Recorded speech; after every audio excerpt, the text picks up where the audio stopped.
ఈ వీడియో చూస్తున్న వారికి నమస్తే అండి. మన ఛానల్ని సబ్స్క్రైబ్ చేసుకోండి. ఎన్డీఏ ప్రభుత్వం ఏర్పడి 5 నెలలు దాటినప్పటికీ ఐఆర్ మరియు పీఆర్సీ గురించి ఎటువంటి ప్రకటన చేయకపోవడం వల్ల ప్రభుత్వ ఉద్యోగులు, ఉపాధ్యాయులు మరియు పెన్షనర్స్ చాలా ఆందోళనకి గురయ్యారు. తమ ఆందోళనను సోషల్ మీడియా వేదికగా తెలియజేస్తున్నారు. ఇంకా ఎప్పుడు ఐఆర్ మరియు పీఆర్సీ గురించి ప్రభుత్వం నుంచి సమాచారం వస్తుందా అని వాళ్ళు ప్రశ్నిస్తున్నారు. ప్రభుత్వ ఉద్యోగులందరికీ ఎక్కువ జీతాలు రావు. పై స్థాయి అధికారులకి లక్షల జీతాలు వచ్చినప్పటికీ కింద స్థాయి ఉద్యోగులకు మాత్రం తక్కువ జీతాలు వస్తున్నాయి. 11వ పీఆర్సీని ప్రభుత్వ ఉద్యోగులు రివర్స్ పీఆర్సీగా పరిగణిస్తారు. ఎందుకంటే ఐఆర్ కంటే పీఆర్సీ తక్కువగా ఇవ్వడం వల్ల వాళ్ళందరూ మనసు నొచ్చుకుంది. ఆఫీసర్స్కి ఎక్కువ జీతం వచ్చినంత మాత్రాన ప్రభుత్వ ఉద్యోగులందరికీ ఎక్కువ జీతాలు వస్తున్నట్లు కాదు. తక్కువ జీతాలు తీసుకునే ప్రభుత్వ ఉద్యోగులు ఎంతోమంది ఉన్నారు. ప్రస్తుతం ఉన్న ఇన్ఫ్లేషన్, ఈ ద్రవ్యోల్బణాన్ని తట్టుకొని ఈ తక్కువ జీతం పొందే ప్రభుత్వ ఉద్యోగులు సర్వైవ్ అవ్వడం చాలా కష్టం.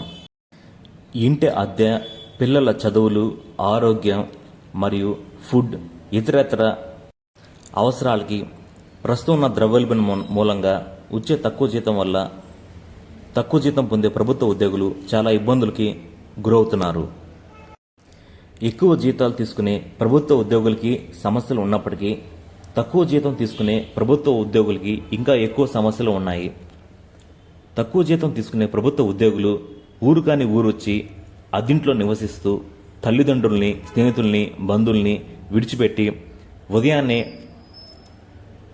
ఆఫీస్కి బయలుదేరి సాయంత్రం చీకటి పడ్డాక తిరిగి వస్తూ ఎన్నో కష్టాలు అనుభవిస్తూ, అంత మాత్రమే కాకుండా తమకు కేటాయించిన సమయం కంటే అధిక సమయం అంటే ఓవర్ టైం డ్యూటీ చేస్తూ అదే జీతం తీసుకుంటూ ఎన్నో ఇబ్బందులు ఫేస్ చేస్తున్నారు.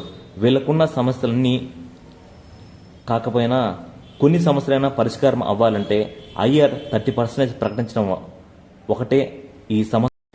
ఎందుకంటే గత ప్రభుత్వంలో ఐఆర్ కంటే పీఆర్సీని తక్కువగా ప్రకటించడం మనకు తెలిసింది. గత పీఆర్సీని ప్రభుత్వ ఉద్యోగులు, పెన్షనర్స్ మరియు ఉద్యోగులు రివర్స్ పీఆర్సీగా పేర్కొంటారు. చంద్రబాబు గారికి ప్రభుత్వ ఉద్యోగుల తరపున నేను ఒక విన్నపం తెలియజేస్తున్నాను.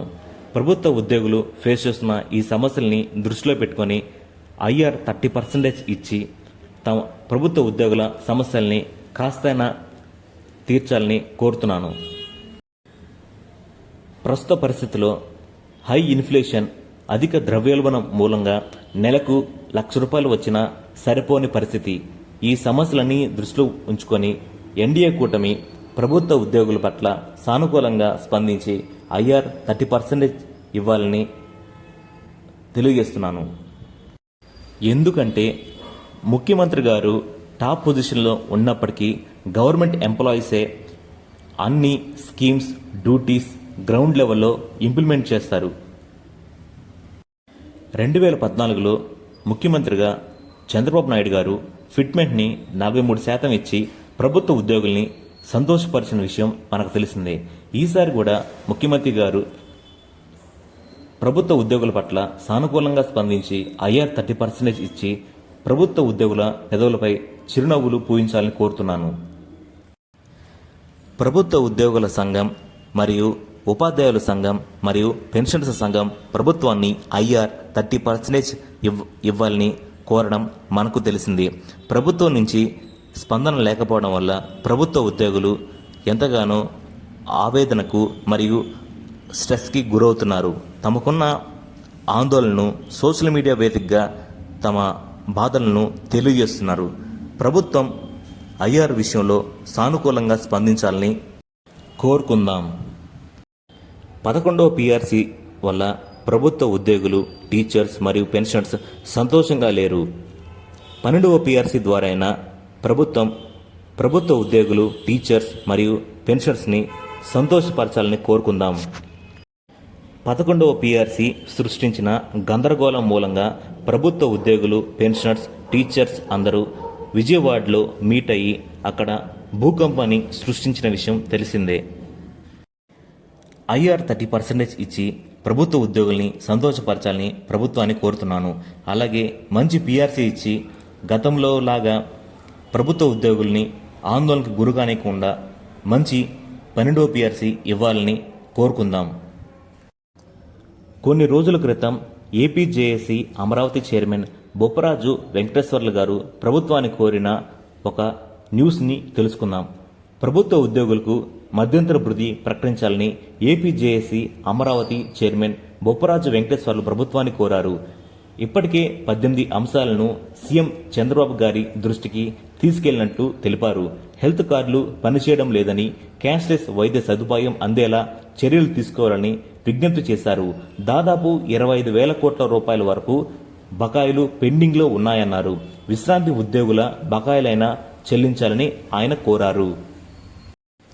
ఇప్పుడు ఇటీవల కాలంలో ఏపీటీఎఫ్ ప్రకటించిన ఒక ప్రకటనని తెలుసుకుందాం.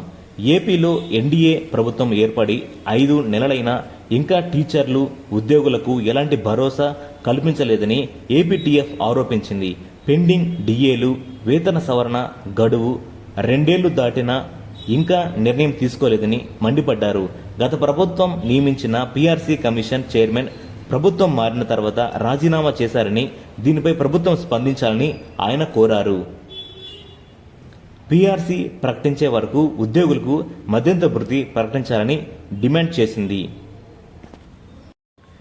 గతంలో జరిగిన మాదిరిగా కాకుండా ఈసారి మంచి ఐఆర్ మరియు మంచి పీఆర్సీ ఇచ్చి, అలాగే ప్రభుత్వ ఉద్యోగులు, పెన్షనర్స్, టీచర్స్ వాళ్ళ బకాయిలు వాళ్ళ అకౌంట్లో వేసి ప్రభుత్వ ఉద్యోగుల్ని సంతోషపరచాలని ప్రభుత్వానికి విన్నవిస్తున్నాను. ఎందుకంటే సీఎం టాప్ లెవెల్లో ఉన్నప్పటికీ గ్రౌండ్ లెవెల్లో ప్రజలకి స్కీమ్స్ మరియు వివిధ కార్యకలాపాలు నిర్వహించేది ప్రభుత్వ ఉద్యోగులే కాబట్టి ప్రభుత్వ ఉద్యోగులకి మంచి చేయాలని కోరుకుందాం. ప్రభుత్వ ఉద్యోగులు, టీచర్స్ మరియు పెన్షనర్స్కి ప్రభుత్వం నుంచి త్వరలో శుభవార్త వస్తుందని ఆశిద్దాం. ప్రభుత్వ ఉద్యోగులందరికీ వారి బకాయిలన్నింటినీ వారి ఖాతాలు వేసి ప్రభుత్వ ఉద్యోగులకి మరియు ప్రభుత్వంకి అంతా మంచి జరగాలని కోరుకుందాం. ఈ వీడియో ఇప్పటి వరకు చూసిన వాళ్ళందరికీ థ్యాంక్ యూ. త్వరలో శుభవార్త విందాం అని ఆశిద్దాం.